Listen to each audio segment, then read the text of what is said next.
Hi, నా పేరు కావ్య కళ్యాణరామ్. మన గుంతకల్లు న్యూస్కి సబ్స్క్రైబ్ చేయండి.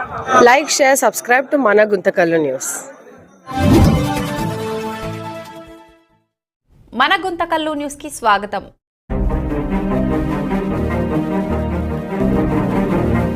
గౌరవ కాలువ శ్రీనివాసులు గారు, విప్పు గారు హంద్రీనేవా గురించి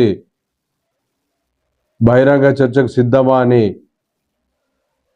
చదవడం జరిగింది. దానికి బదులుగా తప్పకుండా మేము సిద్ధంగా ఉన్నామని మీ ద్వారా తెలియజేస్తున్నా. అది కూడా ఉర్వకొండలోనే చీడిపల్లి రిజర్వాయర్ ఉంది కాబట్టి స్టార్ట్ అయ్యేది కుంటకల్ నుంచి, ఈ ప్రాంతం నుంచే కాబట్టి తప్పకుండా ఉర్వకొండలో శంకుస్థాపనలు రాజశేఖర రెడ్డి అన్న గారు చేశారు. అంతకుముందు ఇప్పుడు ప్రస్తుత ముఖ్యమంత్రి 2 సార్లు, అంతకుముందు రామారావు గారు ఒక్కసారి శంకుస్థాపనల కార్యక్రమం చేయడం జరిగింది. దీంట్లో పూర్తిగా ఆయన 2014 నుంచి 2000 ఇప్పటి వరకు, అంటే వైఎస్ఆర్ పీరియడ్లో, వాళ్ళ పీరియడ్లో ఎంతెంత ఖర్చు పెట్టినామనేది చెప్పడం జరిగింది. హంద్రీనీవా మొదలైనప్పటి నుంచి చర్చిస్తామనేది మేము చెప్తున్న విషయం. వాళ్ళు ఎప్పుడు శంకుస్థాపన చేశారు, హంద్రీనీవా కాలువ ఎప్పుడు మొదలు పెట్టారు, ఎప్పటికి పూర్తయింది, దీన్ని అన్నీ కూడా రాష్ట్ర వ్యాప్తంగా ప్రజలకు అందరికీ తెలియజేయాల్సిన అవసరం ఉంది. వాళ్ళు ఖర్చు పెట్టింది ఎంతో, వాళ్ళు ఎప్పుడు చేశారనేది కూడా అంతా మనం చర్చించాల్సిన అవసరం ఉంది. ఈరోజు హంద్రీనీవా వచ్చిందంటే పెద్ద ఆయన రామారావు గారి పుణ్యమే అని చెప్తున్నారు. మేము ఒప్పుకుంటాం. కానీ దానికి ముందు సర్కారు ఏరియాలోనూ అటు సైడు ఇరిగేషన్ ప్రాజెక్ట్స్ ఎక్కువ చేస్తుంటే రాయలసీమ ఉద్యమాన్ని రాజశేఖర రెడ్డి అన్న గారు, అలాగే మైసూరారెడ్డి గారు ఈ ఉద్యమాన్ని ఇంకా కొంతమంది నాయకులు అందరూ కలిసి ఉద్యమాలు చేసి రాయలసీమ అంతా ఉధృతంగా దీన్ని తీసుకుపోయే పరిస్థితిలో సెక్రటరియట్ దగ్గర స్వయాన ముఖ్యమంత్రి గారిని గేట్లకు ఎంటర్ కాకుండా అడ్డుకొని, ఆ రోజు కీర్తిశేషులు పెద్ద ఆయన రామారావు గారు కూడా అక్కడ వాళ్ళతో పాటు కూర్చొని అక్కడ పడుకొని నేను కూడా మీతో పాటు చేస్తానని చెప్పడం జరిగింది. ఇది చాలా మంది సీనియర్లకి తెలుసు, రాజకీయ నాయకులకి తెలుసు. తర్వాతనే ఈ పథకాలన్నీ అనౌన్స్ చేశారు. కమిటీ అనేది వేసి దీని మీద ఎలా మనం చేస్తే సరిపోతుంది అని చెప్తే, అప్పుడు ఆ కమిటీ వేసినప్పుడే ఈ ప్రెజర్ వల్లనే ఆయన కూడా ఈ చర్యలు తీసుకున్నాడని కూడా స్పష్టంగా తెలియజేయాల్సిన అవసరం ఎంతైనా ఉంది. కాబట్టి ప్రతి అంశాన్ని క్షుణ్ణంగా పరిశీలిస్తాం. పెద్ద ఆయన కీర్తిశేషులు రామారావు గారు, ఆయన శంకుస్థాపన చేసిన తర్వాత 9 సంవత్సరాలు ముఖ్యమంత్రిగా, ప్రస్తుత ముఖ్యమంత్రిగా ఉంటే 2 సార్లు శంకుస్థాపన చేసి ఎలక్షన్ల ముందు రోడ్డుకి అటు ఒక 1/2 కిలోమీటర్లు మట్టి తీసి నేనేదో చేస్తున్నానని, ఆ కాంట్రాక్టర్ కూడా ఎవరైతే ఈ పని చేశారో అలాగే శిలాపథకం వేసే వాళ్ళకి డబ్బు రాకపోతే వాళ్ళు కూడా కోర్టుకు పోయిన పరిస్థితి ఉంది. తర్వాత రాజశేఖర రెడ్డి అన్న గారు ఎప్పుడు మొదలు పెట్టారు, 2012కి దాన్ని పూర్తి చేయడం జరిగింది. అప్పటికే దాన్ని డిజైన్ 12 మోటార్లు ఫిక్స్ చేయడం జరిగింది. ఆ రోజు మనం మాల్యాల దగ్గర అయితే తప్ప మనం లిఫ్ట్ చేయలేమని దాని మీద దృష్టిలో పెట్టుకొని పూర్తి మనం వాళ్ళు సర్కారు వాళ్ళు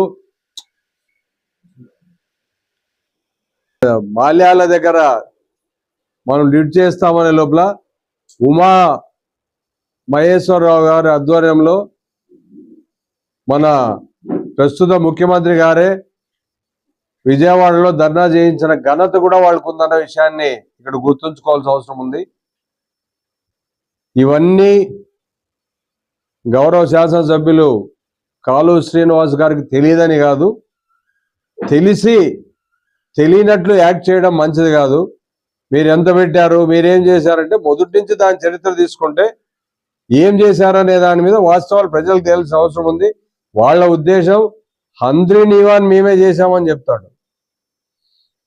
కేవలం శంకుస్థాపన చేశాడే తప్ప ఏ ఒక్కరోజు కాలువ డిజైన్ దాన్ని అంతా చేసిందే లేదు.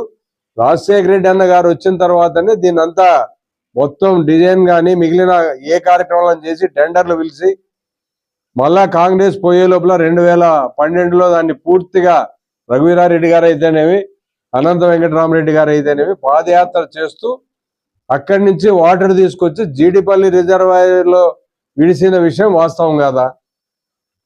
ఇది ప్రజలందరికీ తెలుసు. మళ్ళా తర్వాత వచ్చిన ప్రభుత్వం కొద్ది ఇప్పుడు ఇల్లు కట్టిన తర్వాత కొన్ని మైనర్ రిపేర్స్ ఉంటాయి, జనరల్. అది మేము ఆ రిపేర్లు చేసి మేమే తెచ్చినాం, సాగునీరు మేమే, తాగునీరు మేమే అని మన ఆర్థిక మంత్రి గారు చెప్తున్నారు. ఇప్పటి వరకు నాకు తెలిసి ప్రస్తుత ముఖ్యమంత్రి గారు ఏ ఒక్క డ్యామ్ అయినా కట్టినాడో చెప్పానండి. ఏ ఒక్క డ్యామ్ అయినా, ఏవి చేసినా టెంపరీనే కానీ పర్మనెంట్ ఇరిగేషన్ ప్రాజెక్ట్స్ ఏవి తీసుకొచ్చాడు? ఏదైనా దేంట్లోనా అసెంబ్లీనే పర్మనెంట్ కాదు, సెక్రటరియట్ పర్మనెంట్ కాదు, ప్రతివీ టెంపరీనే. ఈ టెంపరీ కార్యక్రమాలు చేస్తాడే తప్ప మిగిలినవి కాదనేది స్పష్టంగా తెలిసి వీళ్ళు ఓపెన్ ఛాలెంజ్ పిలుస్తున్నారు. దీనికి సిద్ధంగా ఉన్నాం. మేము అన్ని క్లారిటీతో చర్చిద్దాం. తర్వాత మేము అప్పుడు 700 క్యూసెక్లు వస్తుంటే మేము 3,800 క్యూసెక్లు రావాలంటే ఇప్పుడు 2,000 వస్తున్నాయి. కాబట్టి ఇప్పుడు 3,850 క్యూసెక్లు చేస్తే ప్రతిపక్షాలు అడ్డుకుంటున్నాయి, కామెంట్ చేస్తున్నాయి అని అది మాట్లాడుతున్నారు. జగన్మోహన్ రెడ్డి గారు 6,200 క్యూసెక్లకు దాన్ని టెండర్లు పిలవడం జరిగింది. టెండర్లు అయిపోవడము జరిగింది. కాకపోతే ఎలక్షన్లు రావడం వల్ల కొంచెం డిలే జరిగిన విషయం వాస్తవం. నిజంగా మీలో చిత్తశుద్ధి ఉంటే 10,000 క్యూసెక్లు తీసుకురండి, వద్దంటామా? మన ఏరియా బాగుపడాల్సిన అవసరం ఎంతైనా ఉంది. మన రాయలసీమలో అట్టడుగు వెనకబడిన ప్రాంతాలు, తాగే నీరు లేక ఇబ్బంది పడే ప్రాంతాలు చాలా ఉన్నాయి.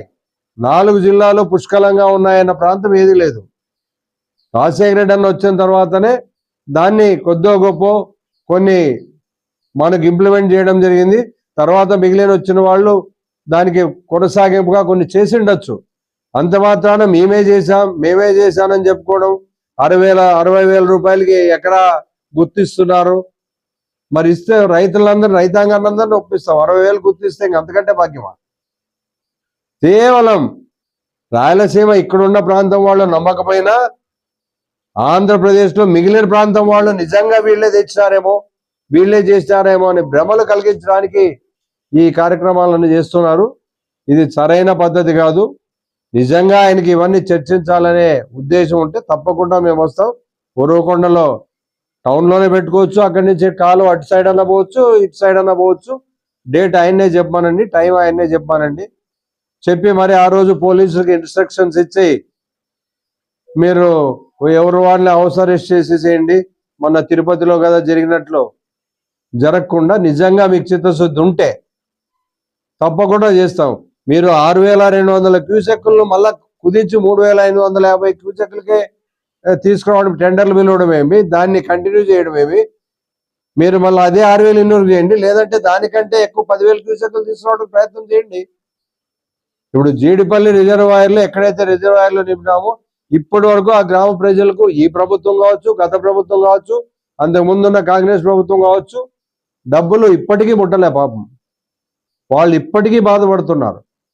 మరి ఆ డబ్బులు ఎందుకు వెళ్ళి మేము 3,000 కోట్లు కొట్టా ఇచ్చినాం, మాకు చిత్తశుద్ధి ఉందని ఫైనాన్స్ మినిస్టర్ గారు చెప్తున్నారు. మీకు చిత్తశుద్ధి ఉంటే ఎయిమ్స్ హాస్పిటల్ అనంతపురంకి వచ్చింది, పేదవాడికి మధ్యతరగతి కుటుంబీకుడికి అందుబాటులో ఉండే పరిస్థితి. మరి మంగళగిరికి ఎందుకు మార్పిచ్చారండి? ఆ రోజు క్వశ్చన్ చేయాల్సిన బాధ్యత మీకు లేదా? మీ పార్టీ వాళ్ళు తీసుకోపోతే యూనివర్సిటీలో అంటే డెవలప్మెంట్ అంటే రాష్ట్ర ప్రజానీకం అప్పంతా తీసుకుపోయి అమరావతిలో పెడుతున్నారే తప్ప మిగిలిన ప్రాంతాల అభివృద్ధి గురించి మీరు ఏం ఆలోచిస్తున్నారు? మీలో చిత్తశుద్ధి ఉంటే 10,000 క్యూసెక్కులు చేయండి, మేము స్వాగతిస్తాం. అభివృద్ధిని ఎవరైనా స్వాగతించాల్సిన అవసరం ఉంది. మేమేమి మీరు చేస్తున్నారని బాధపడడం లేదు. మంచి కార్యక్రమాలు చేసిన ప్రతి వ్యక్తిని గౌరవించాల్సిన బాధ్యత ప్రతి పౌరునికి ఉంది. మేము కూడా మిమ్మల్ని స్వాగతిస్తాం. పార్టీలకు అతీతంగా మీకు సన్మానాలు కూడా చేస్తాం 10,000 క్యూసెక్కులతో మీరు తీసుకురాగలిగితే. కాబట్టి కాలువ శ్రీనివాసులు గౌరవ శాసనసభ్యులు గారిని కూడా ఎప్పుడు డేట్ చెప్తాడో ఆయన్ని చెప్పమని చెప్పండి. దేనికైనా మేము ఎప్పుడైనా ఆయన ఈ ప్రాంతంలో పెడితే రెడీగా ఉన్నాం. ఆయన ఎక్కడో మడకసిరలోనో లేదు రాయదుర్గమో ఇంకో దగ్గర కాకుండా ఉరవకొండలో పెడితే ఇక్కడ ఎంజాయ్మెంట్ ఉంది కాబట్టి వాళ్ళే ఎవరు చేశారనేది చెప్తారు. కాబట్టి దాన్ని ఆయన ఎప్పుడు టైం ఇస్తాడో మీ ద్వారా ఆయన్ని తెలియజేయాల్సిందిగా ఆ టైం ఫిక్స్ చేసి డేట్ ఫిక్స్ చేస్తే తప్పకుండా మేము అటెండ్ అవుతాం.